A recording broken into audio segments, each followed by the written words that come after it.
ایک صحابی حضرت حبیب بن فدیک رضی اللہ تعالیٰ عنہ کہیں جا رہے تھے کہ ان کا پاؤں اتفاقاً ایک زہریلے سانپ کے انڈے پر پڑ گیا اور وہ پھس گیا، اور اس کے زہر کے اثر سے حضرت حبیب بن فدیک رضی اللہ تعالیٰ عنہ کی آنکھیں بالکل سفید ہو گئیں اور نظر جاتی رہی۔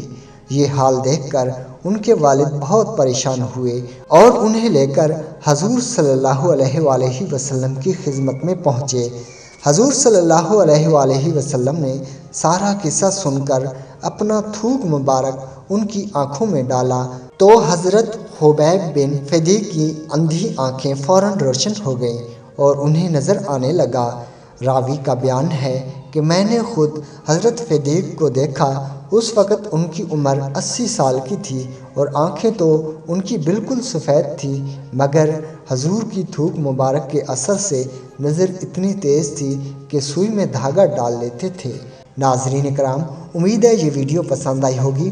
ہمارے چینل کو سبسکرائب کیجیے۔ اللہ نگہبان۔